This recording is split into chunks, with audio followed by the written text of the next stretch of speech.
Vamos começar o Jornal do Piauí trazendo as primeiras informações sobre a manutenção da prisão da vereadora Tatiana Medeiros. Ela participou de uma audiência de custódia hoje pela manhã no Tribunal Regional Eleitoral com o juiz de garantias para analisar a permanência ou não da prisão da vereadora. Analisando todo o procedimento feito pela Polícia Federal, provas, tudo que foi apresentado até aqui, o juiz Luiz Henrique Rego decidiu manter presa a vereadora Tatiana Medeiros. Ela saiu aí da sala de audiência de custódia com uma Bíblia na mão em direção, de novo, à sede da Polícia Federal, onde permanece presa, ou permanecerá presa, pelo menos até o presente momento está lá, mas há uma previsão de transferência. A audiência aconteceu no local onde se reúne, o plenário do Tribunal Regional Eleitoral, onde acontecem as sessões do Tribunal Regional Eleitoral. A figura do juiz de garantias, uma figura relativamente nova no judiciário eleitoral, acompanhou todo o trabalho que foi feito pela polícia, analisou as provas, determinou a prisão de Tatiana Medeiros e agora a manutenção da prisão. Ela foi presa ontem e hoje participou dessa audiência de custódia que aconteceu, repito, na sede do Tribunal Regional Eleitoral aqui no estado do Piauí. Qual é agora a situação? Aqui você está vendo o momento em que ela deixa a sede do Tribunal Regional Eleitoral, numa viatura da Polícia Federal, em direção à Superintendência da Polícia Federal, que fica ali na Avenida João 23. Há uma expectativa de que a vereadora Tatiana Medeiros seja transferida, que ela não fique lá na sede da Polícia Federal, que ela seja encaminhada para um outro local para que possa cumprir essa medida cautelar, que é a medida cautelar que foi determinada pela Justiça. Ela deve ir para a sala do Estado-Maior do Comando Geral da Polícia Militar. Eu vou trazer informações ao vivo aqui no Jornal do Piauí com Tássio Cruz. Tássio, uma ótima tarde para você. A vereadora já chegou à sede da Polícia Militar, Tássio? Boa tarde a você, Joelson. Boa tarde a todos. Até o momento não, Joelson. É aguardado aqui no quartel do Comando Geral da Polícia Militar do Piauí a chegada da vereadora Tatiana Medeiros. Como você bem sinalizou, uma das solicitações da defesa da vereadora foi a transferência para esta sala aqui de Estado-Maior, como prevê o Estatuto da Ordem dos Advogados do Brasil, Joelson. Além desta medida, a defesa de Tatiana Medeiros solicitou a suspensão da cautelar que determinou a prisão preventiva da vereadora. Porém, esta solicitação não foi analisada porque o Ministério Público Federal, o procurador do Ministério Público Federal, pediu vistas a este pedido de suspensão.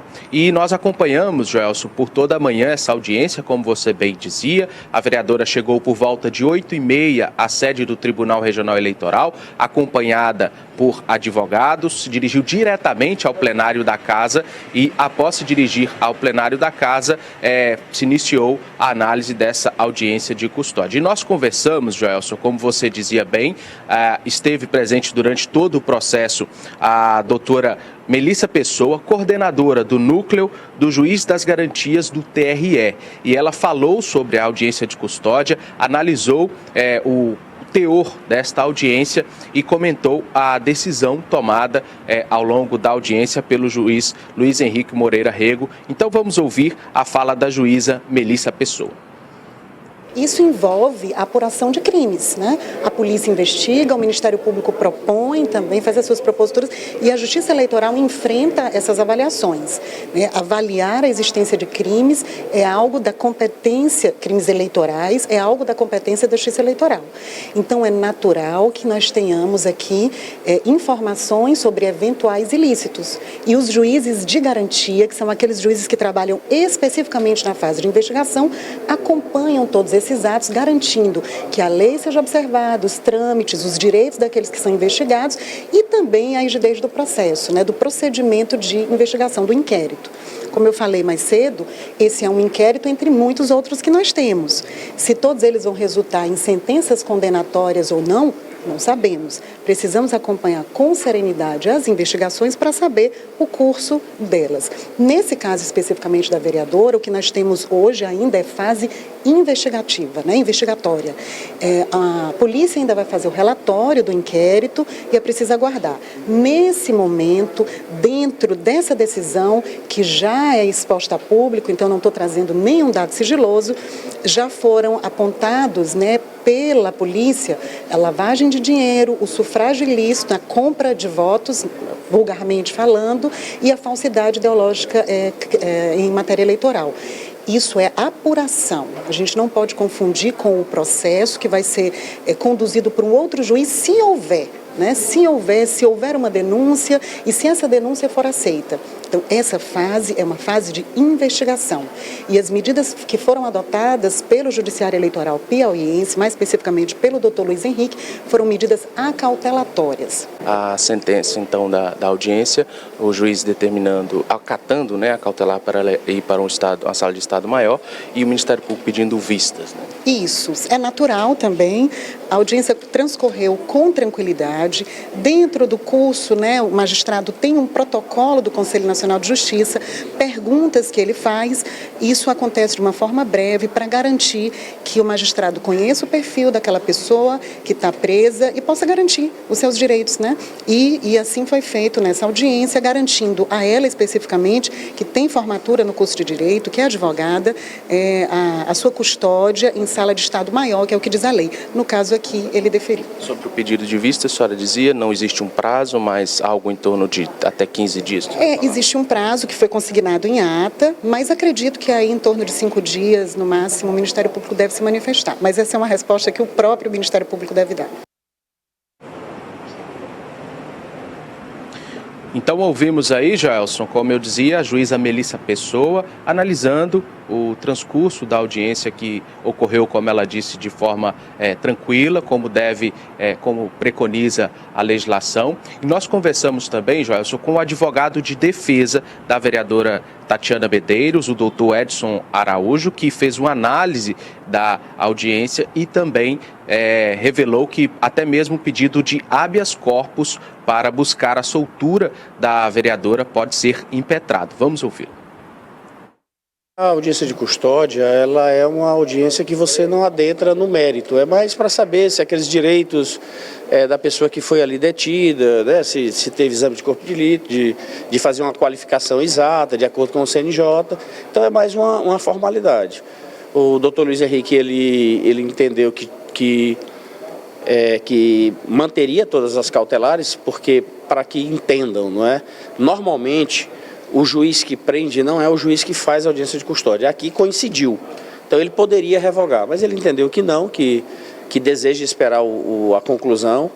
E aí a defesa agora vai tomar as medidas, né? Vai estudar a possibilidade de pedir uma revogação ou um habeas corpus. A gente vai estar estudando e, de maneira mais rápida possível, fazer essa resposta. Ontem a defesa, inclusive, classificou como descabido, como... Nós continuamos achando que não existe nenhum motivo para as cautelares, não é? Eu quero lembrá-los que isso é um inquérito eleitoral. Nós estamos tratando de fatos pretéritos da eleição passada. Então, não existe nenhum fato deste que tenha uma repercussão hoje, não é? É inclusive um crime, né, teoricamente, que não pode ser cometido hoje. Não existe compra de voto hoje. Nós não estamos no período eleitoral. Não existem candidatos. Então, por essas questões técnicas, eu continuo afirmando, não existe, na avaliação, na defesa, nenhum motivo para essas cautelares. Qual foi o argumento para manter as cautelares? Os mesmos que já estão na decisão. Ele só reiterou.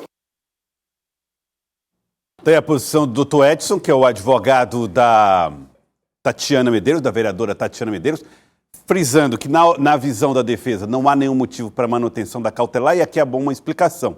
Uma prisão cautelar, ela é assim denominada porque ela é feita antes do julgamento. Em regra, o brasileiro só pode ser preso depois do julgamento. Ele é julgado e a justiça decide, depois de ouvi-lo, depois dele fazer a sua defesa, depois de dar as suas explicações, depois da análise de todas as provas, depois de ouvir todas as testemunhas. Aí dentro do processo, o juiz decide, bom, analisei todo mundo aqui, ouvi todo mundo e decido pela condenação, aí a pessoa fica presa, ou pela absolvição. Mas no caso aqui, há uma prisão cautelar. É uma prisão que ela acontece de maneira, o nome já diz, né? É uma cautela da justiça para evitar problemas na investigação. Toda a fundamentação do juiz, do Dr. Luiz Henrique Rego, ela está pautada na proteção do trabalho investigativo. A defesa está dizendo que não existe mais fatos, que todos os supostos, né, crimes, todas as suspeitas estariam ligadas a um processo eleitoral que já não existe mais, portanto, não haveria necessidade de cautelar. São as interpretações. E a gente vai aguardar qual vai ser a decisão da Justiça. É possível que esse pedido seja feito um pedido de revogação pela defesa, né, no habeas corpus.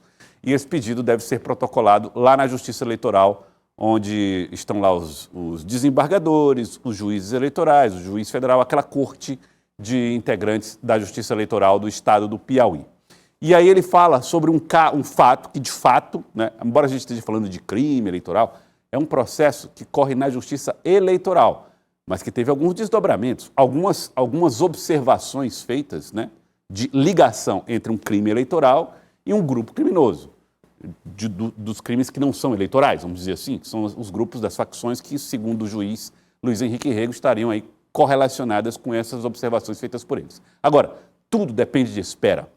Afinal de contas, estamos falando de um processo investigatório, um trabalho da Polícia Federal de levantamento de provas, né? Então, que começa em dezembro do ano passado, segue ainda hoje, né? Ainda está em curso essa investigação, e aí, evidentemente, que no futuro provas serão apresentadas, denúncias serão feitas eventualmente, casos serão arquivados de repente. Então, realmente tem muita coisa para acontecer, muita coisa para ser levantada, muita coisa para ser dita. Vamos aguardar o trabalho da Justiça e o trabalho da Polícia Federal nesse episódio.